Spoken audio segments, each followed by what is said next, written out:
Je vous invite à l'écoute de la prédication. Quelle autorité dans l'Église? Quelle autorité pour conduire le peuple de Dieu? Qu'est-ce que l'autorité? Qu'est-ce qu'elle n'est pas? Qui la détient et en vue de quoi? Qui prend l'initiative, par exemple, ou qui valide cette initiative de la distribution des paquets de Noël, de la mise en place d'un parcours Alpha Couple, de la refonte des statuts de la Beige et de la définition de la Beige, de la relance, de la refonte du site Internet, de la réfection de la façade, etc. Toutes ces décisions. Quels sont les lieux d'autorité? Et pourquoi une autorité dans l'Église? Est-ce que nous ne sommes pas, au fond, dans la nouvelle alliance, tous égaux dans le peuple de Dieu? Et pourquoi alors certains, vous connaissez la formule, peut-être seraient-ils plus égaux que d'autres? Vous le savez, c'est une évidence, et une évidence sévère, je dirais, dans notre société, dans une société que l'on qualifie de postmoderne. On parle d'hypermodernité, on parle de modernité tardive, etc. De manière plus concrète, peut-être pour nous, nous comprendrons mieux si nous parlons de la société post-68. Nous vivons dans une société dans laquelle les figures, les structures d'autorité sont questionnées, elles sont malmenées. L'exercice de l'autorité n'est pas évident. On a tendance collectivement à vouloir, et en France en particulier, à vouloir couper les têtes qui dépassent, n'est-ce pas? Quel est le regard de la Bible sur tout cela, sur l'autorité, l'exercice d'une autorité saine? À partir de quand cette autorité peut dévisser et excéder le rôle et la visée que Dieu lui assigne, lui donne? Autrement dit, quand est-ce que l'autorité devient délétère et son exercice pathologique? Ça existe, évidemment, y compris dans les églises.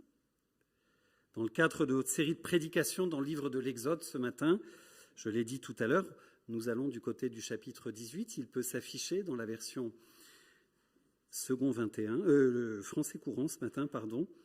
On va lire ce texte fondateur sur la question du leadership, de l'exercice de l'autorité dans le peuple de Dieu pour l'Ancien Testament, un texte qu'on étudie volontiers, fréquemment et tout récemment dans le cadre de l'école pastorale pour la formation des pasteurs. Nous le lisons ensemble, ce texte, à partir du verset 13 jusqu'au verset 27. Exode 18, 13 à 27.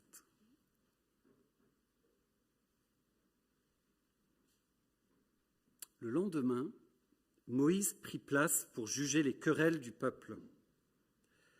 Du matin au soir, les gens attendirent pour se présenter devant lui.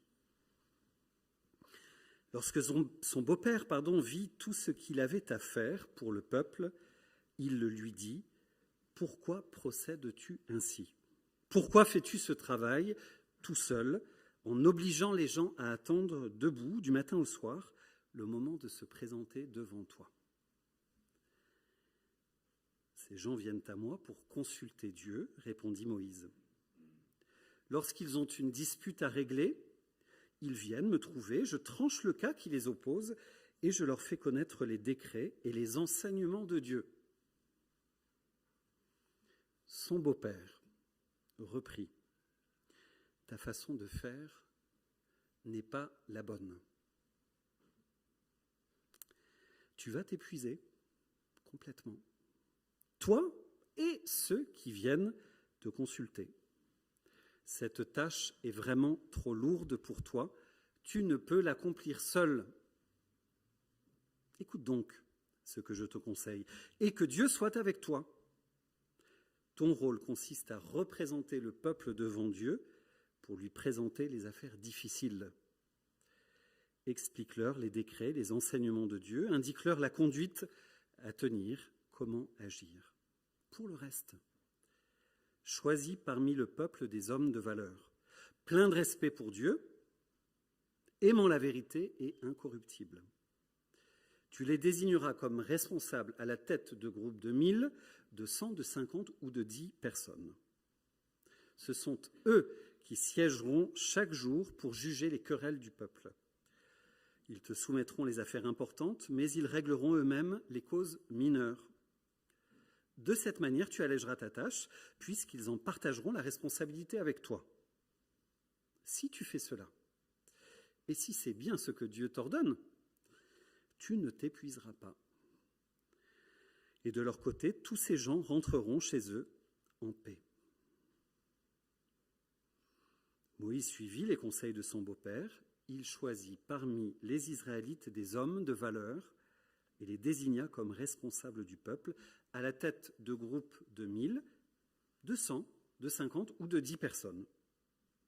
Ils devaient siéger chaque jour pour juger les querelles du peuple, et ils soumettaient à Moïse les affaires difficiles, mais réglaient eux-mêmes les causes mineures. Moïse prit congé de son beau-père, puis s'en retourna dans son pays. Amen.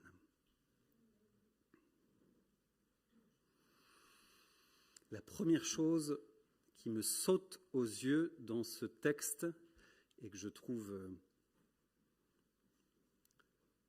remarquable et qui pose question dans le même temps, c'est que c'est un païen, un prêtre païen. Jéthro, on l'a rencontré dans les textes, les chapitres précédents, vous vous souvenez pour la première fois au chapitre 3 de l'Exode. C'est un païen, un prêtre païen qui vient, qui s'autorise, et je crois qui est poussé par Dieu, ça c'est ma conviction, pour aller instruire le peuple de Dieu, le réordonner, le remettre d'aplomb dans sa manière de fonctionner en vue de rejoindre la terre promise. Comme un rappel, c'est mon interprétation en tout cas, comme un rappel par ce prêtre païen des nations, des principes de bon sens, des principes créationnels, au cœur même de ce que Dieu avait voulu dès les origines en Éden pour l'humanité. Et j'aimerais prendre un instant, avant d'aller creuser le texte, ce chapitre 18, dessiner le contraste saisissant entre ce que Dieu pose en Éden quant à l'exercice de l'autorité et ce que Moïse et le peuple vivent à ce moment-là de leur histoire. La chute est passée par là, manifestement, et ses conséquences délétères dans l'exercice de l'autorité et les conséquences de cet exercice. Au chapitre 18, ces effets, quels sont-ils ? Que diriez-vous en observant, en ayant écouté ce texte-là ? La condition de Moïse comme leader, elle est marquée par quoi ? Par la solitude, manifestement, c'est un homme seul, et par l'épuisement. Cet homme se fatigue, et il fatigue le peuple avec lui. Tu vas t'épuiser, toi et ceux qui viennent te consulter. On observe, alors je vous ai dit tout à l'heure en ce début de culte, d'imaginer la scène du chapitre 33, faisons la même chose pour ce chapitre 18. La mise en scène a du sens. C'est une mise en scène d'une histoire qui s'est réellement passée, c'est ma conviction, mais il y a quelque chose qui est signifié. Comment se situe Moïse ? Vous l'avez relevé ? Il est assis et le peuple est debout. Assis, c'est un face-à-face. Assis, le peuple debout dans une file d'attente interminable. Vous imaginez aller chez le docteur, ce n'est pas 1 heure que vous allez attendre, c'est toute la journée avant de consulter. La distance, l'engorgement et l'épuisement. En contraste, en Éden, juste pour repositionner 2-3 éléments qui vont fonder, je crois, le conseil de Jéthro et la sagesse de Dieu. L'autorité sur la création, elle est confiée à l'humanité entière, hommes et femmes, et à leur descendance. C'est à elle, à cette humanité, à cette première humanité, côte à côte, qu'est confiée la gestion de la création, le règne, l'autorité, au collectif, la charge royale de, vous vous souvenez des termes, de dominer, de cultiver, de prendre soin de la création de Dieu. C'est une autorité donc collective qui est confiée aux premiers hommes et à leur descendance, une autorité qui est appelée non pas à être exercée seule par un leader esseulé et concentrant tous les pouvoirs, mais par un collectif en relation de collaboration, en côte à côte, en co-responsabilité.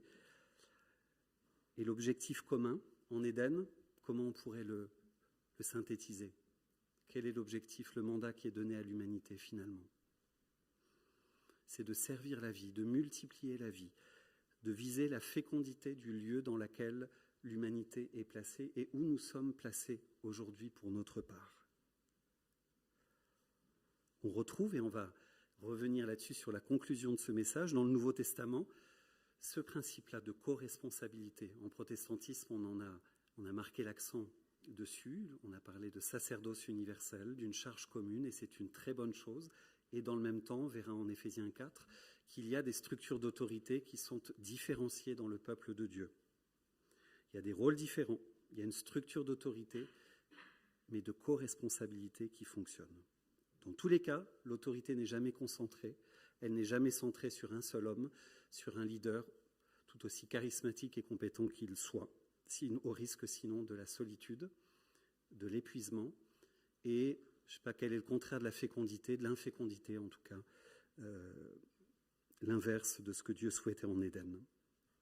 Très rapidement, je finis sur 2 principes en Éden qui sont fondateurs pour l'exercice de l'autorité, du leadership, de notre mission commune, contre la tentation de la toute-puissance de l'homme.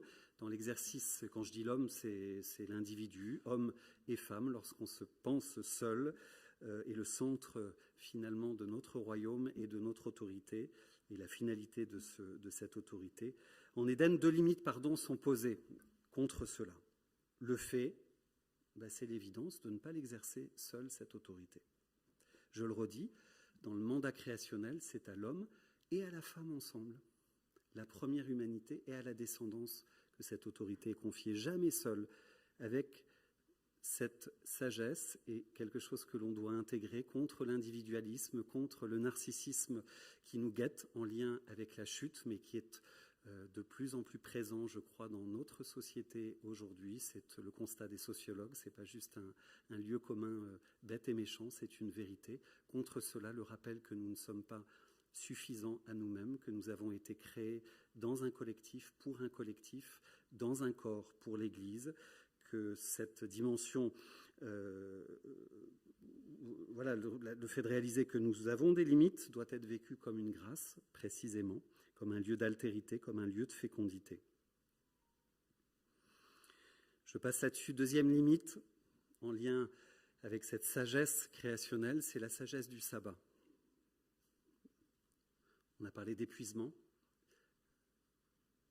Le texte des origines nous parle de repos, du sabbat. 1 jour par semaine, l'homme est appelé à s'arrêter, à se recentrer, à se reposer. Et le sens du culte, on est là-dedans, dans ce que nous vivons ce matin, pour se rappeler que son identité ne s'épuise pas dans le rapport au monde qu'il transforme, dans son travail, dans sa vocation, dans l'exercice de son autorité, dans le déploiement de ses forces et de ses dons, mais se rappeler au moins une fois par semaine, et dans la Nouvelle Alliance plus régulièrement encore, que mon identité, elle est en Christ, elle est en Dieu, me rappeler que je suis l'image de Dieu, je suis le représentant, le lieutenant de Dieu sur terre, investi d'une autorité certainement, mais je ne suis qu'une image, précisément, l'image de Dieu avec mes semblables. Nous revenons à nos moutons. À l'inverse de tous ces principes, notre texte d'Exode 18 nous donne à voir donc un Moïse qui est, je le redis, seul, épuisé et épuisant. À la place de la relation voulue en Éden, relation de collaboration, de co-responsabilité, on a vu la distance manifestée par le fait qu'il est loin. On l'imagine sur une assise royale, le peuple debout face à lui. À la place de l'autorité partagée, il concentre le pouvoir et les prérogatives, et l'exercice de la justice s'en retrouve engorgé. À la place de la fécondité, la fatigue du leader qui ne connaît plus ses limites, qui se pense tout-puissant, investi d'une mission seule, et la fatigue du peuple, vous l'avez lu avec moi, du tout entier, qui se retrouve figé, bloqué dans cette attente, dans cette longue file d'attente, au lieu d'être en mouvement, dans la vie, dans l'exercice de sa mission, dans le déploiement de son autorité.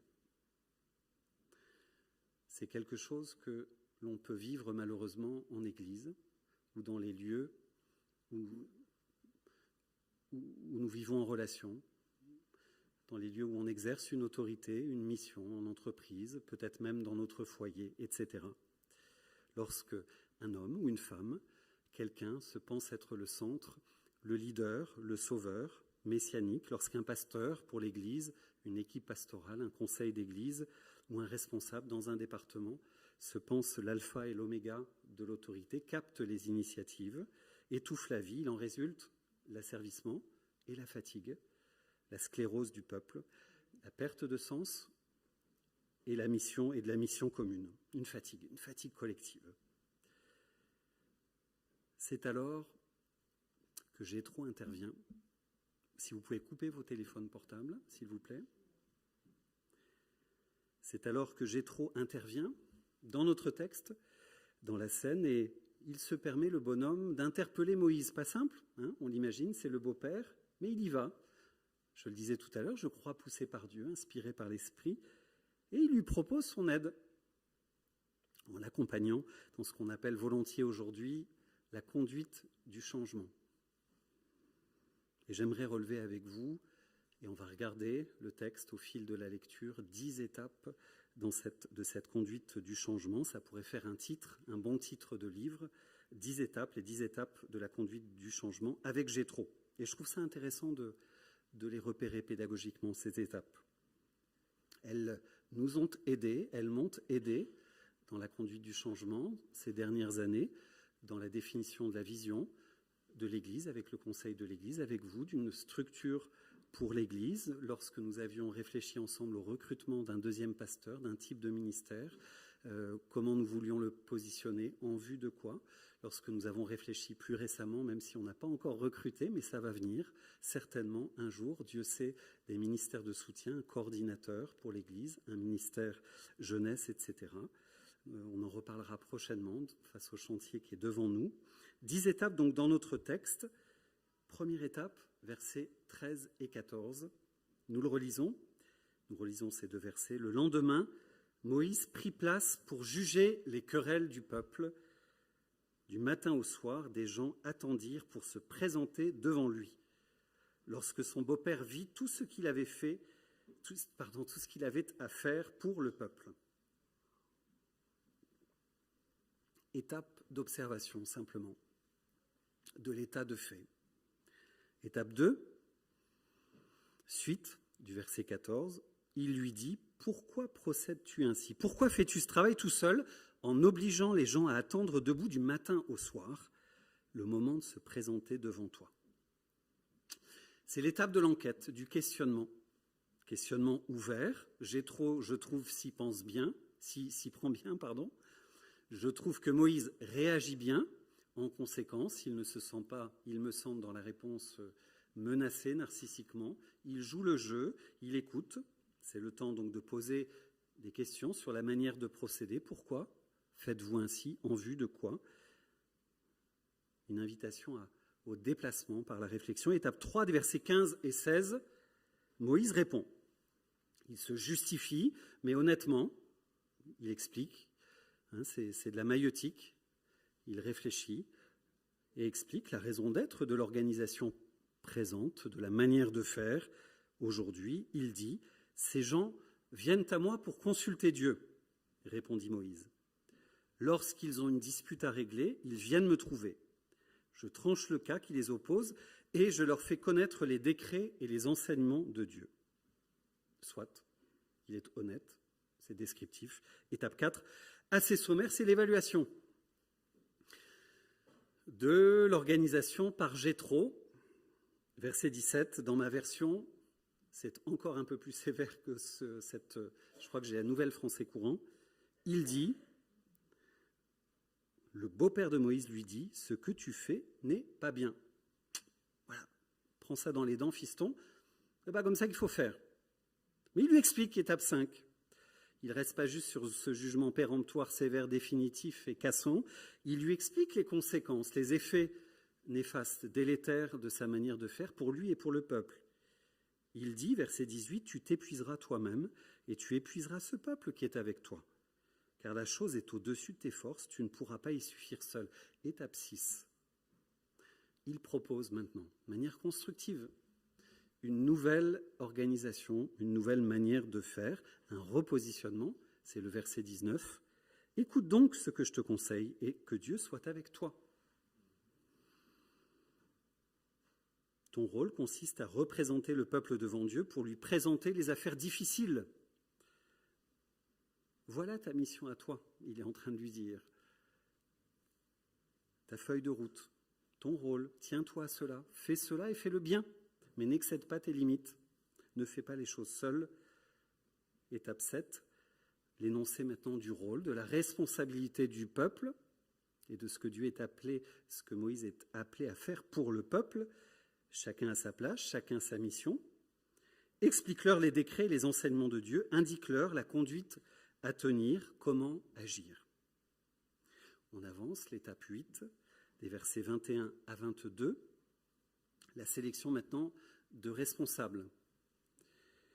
L'établissement de critères de choix et une délégation qui est bien définie, une organisation qui est écrite, qui est fonctionnelle.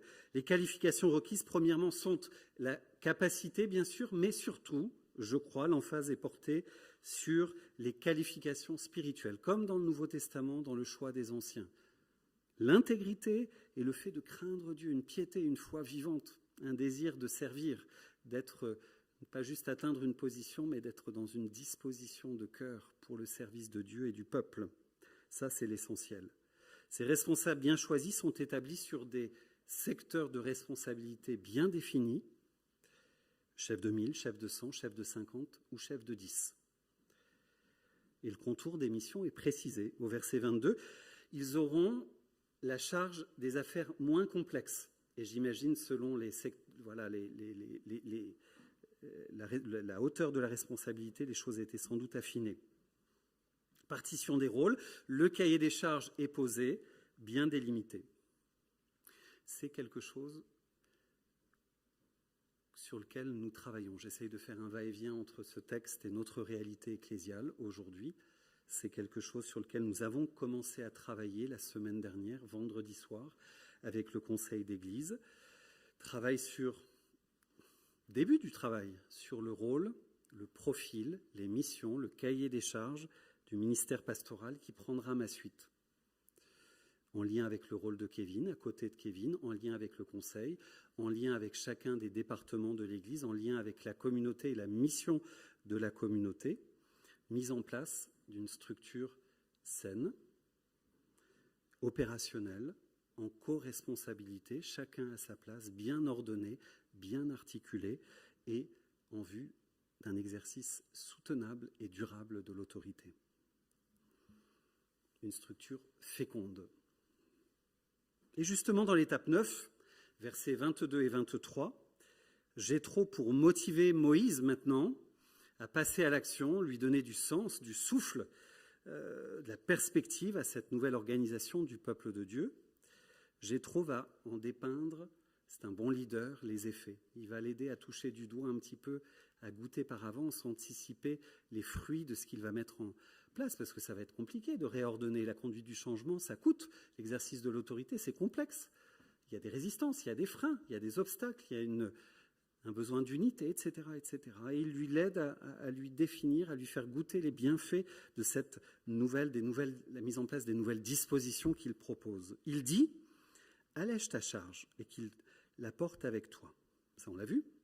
Si tu fais cela et que Dieu te donne des ordres, il rappelle que c'est Dieu qui est au centre, qui doit être aux commandes de tout ça, tu pourras y suffire et tout ce peuple parviendra heureusement à sa destination, c'est-à-dire la terre promise, la terre d'élection qui est devant le peuple, devant Moïse. C'est l'énoncé, là, maintenant, après la proposition d'une structure, d'une vision partagée par et pour le collectif, pour le bien du collectif, pour le bien du peuple de Dieu. Ça, c'est un principe fondamental pour nos réflexions présentes et à venir. L'organisation ou la structure n'est jamais sa propre fin, jamais son propre but, et l'exercice de l'autorité et du leadership encore moins.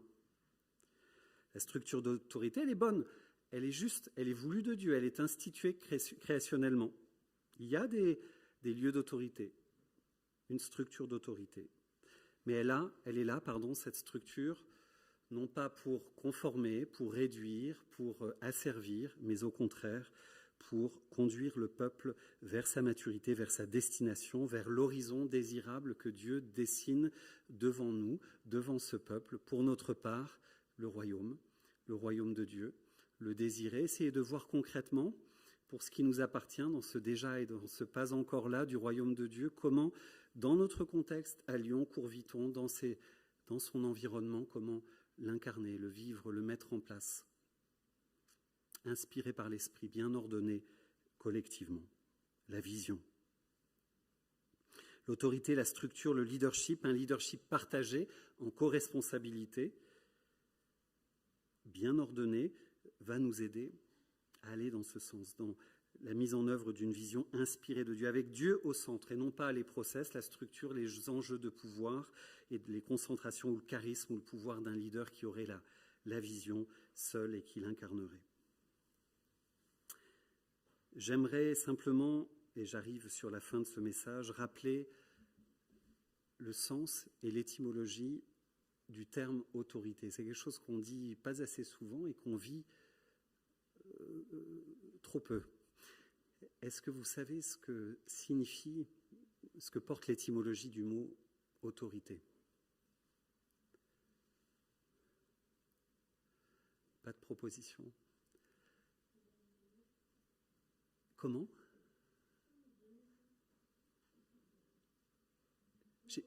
D'accord, pas de souci. Voilà, ça pourrait être ça, mais c'est quelque chose de plus profond que ça. Et quand j'ai découvert ça, j'ai trouvé ça puissant. L'autorité, en sa racine, c'est augmenter. Si j'exerce l'autorité en tant que pasteur, et je ne le fais pas toujours bien, loin de là, les conséquences de la chute sont là, y compris dans mon propre cœur, et c'est le cas pour chacun d'entre nous, il faut en être conscient. Mais l'exercice de l'autorité selon Dieu, par l'Esprit, celui auquel nous sommes appelés collectivement, est d'augmenter l'autre. Si j'exerce l'autorité, c'est pas pour asservir, pour réduire, pour conformer, que ce soit dans l'exercice de l'autorité parentale, dans l'exercice de l'autorité si on est cadre en entreprise ou qu'on a une équipe avec soi, ou dans les relations que l'on a, dans le service à l'Église, dans la façon de se présenter à l'autre. Si j'exerce l'autorité que Dieu me donne, c'est pas pour instrumentaliser, etc., etc. C'est pour augmenter l'autre, pour le servir, pour le faire grandir, pour viser sa maturité et l'exercice de sa liberté à lui. Collectivement, néanmoins, ça implique une coordination, tout ça, et des structures d'autorité. Contre le discours commun ou du règne des égaux, quelque part, non, il y a, dans l'ordonnancement du peuple de Dieu, néanmoins, des articulations, une façon d'ordonner les choses et de vivre cette structure d'autorité au service de l'autorité, de la croissance du peuple de Dieu. Dans le Nouveau Testament, c'est le texte d'Éphésiens 4 qui est fondateur, qui nous dit tout. J'aimerais juste qu'on le projette. Éphésiens 4, des versets 11 à 16, qui résume d'une manière admirable, très très belle, la façon dont, dans le peuple de la Nouvelle Alliance, l'autorité s'exerce, avec cette articulation entre l'autorité, le ministère de quelques-uns, qui sont des ministères structuraux d'enseignement, de gouvernement, les apôtres, les prophètes, les évangélistes, les pasteurs et enseignants qui sont donnés au corps de l'Église pour servir l'autorité de chacun. L'articulation entre le ministère de quelques-uns et le ministère de tous, le sacerdoce universel dont on parle en protestantisme. Je lis ce texte simplement avant de retourner à l'étape 10 de l'Exode du chapitre 18. Éphésiens 4, 11, c'est lui qui a donné les uns comme apôtres, les autres comme prophètes, les autres comme évangélistes, les autres comme bergers et enseignants. Il l'a fait pour former les saints aux tâches du service en vue de l'édification du corps de Christ, jusqu'à ce que nous parvenions tous à l'unité de la foi et de la connaissance du Fils de Dieu, à la maturité de l'adulte, à la mesure de la stature parfaite de Christ. Ainsi, ça c'est la visée, c'est l'objectif, c'est la vision. Ainsi, nous ne serons plus de petits enfants ballottés, emportés par tout vent de doctrine, par la ruse des hommes et leur habileté dans les manœuvres d'égarement. Mais, en disant la vérité dans l'amour, nous grandirons à tout point de vue vers celui qui est la tête, Christ. C'est de lui que le corps tout entier, bien coordonné et solidement uni, grâce aux articulations dont il est muni, tire sa croissance en fonction de l'activité qui convient à chacune de ses parties et s'édifie lui-même dans l'amour. On revient à Exode 18, étape 10, les versets 24 à 26 décrivent, c'est simple, simplement la décision, la résolution de Moïse et la mise en œuvre des sages conseils de Jéthro. Il applique la nouvelle organisation en co-responsabilité, il choisit, il sélectionne, il délègue les pouvoirs, il met en œuvre cette coordination en vue de la croissance du peuple, en vue de la destination commune, avec des limites de responsabilité. Au verset 26, on contemple les effets, le fruit, cette nouvelle procédure en action, sa réalisation. Mes frères et sœurs, je vais m'en arrêter là, le temps file. Je ne veux pas être plus long, cette réflexion, ces principes énoncés, cette visée et cette méthode, quelque part, dans le questionnement, dans le déplacement, dans la réorganisation des choses, va être au cœur de nos réflexions, communautairement, dans les mois qui viennent, en tant que conseil d'église, en lien avec les structures d'autorité de notre fédération, en lien avec la communauté locale, en vue de sa croissance. Chacun à sa place. Nous allons discerner effectivement quel profil rechercher pastoral, comment le réajuster, comment ça va impacter le fonctionnement commun. Réfléchir aussi à ce que nous avions à cœur, ces ministères de soutien. On va s'écouter, écouter l'esprit, progresser ensemble pour permettre à l'Église, et je finis là-dessus, Victoria a dit un amen tout à l'heure, alors on peut le redire maintenant à la fin de ce texte, afin que l'Église, le corps tout entier, bien coordonné et solidement uni grâce aux articulations dont il est muni, tire sa croissance en fonction de l'activité qui convient à chacune de ses parties et s'édifie lui-même dans l'amour. Voilà, que les ministères que Dieu prépare pour nous ne soient pas là pour être au centre de quoi que ce soit, pour leur propre profit, pour exercer le ministère de l'Église, mais clairement pour aider l'Église à exercer le sien de ministère en vue de la croissance du corps, en vue de Christ. C'est là notre prière, notre désir en tant que conseil, en tant qu'équipe pastorale, et ce que nous allons vivre. Dieu est aux commandes, Dieu gouverne. Je vous invite à la prière pendant que Kevin s'apprête pour la Sainte Seine. Oui, Seigneur, nous sommes à toi. Tu nous as constitués en tant que peuple.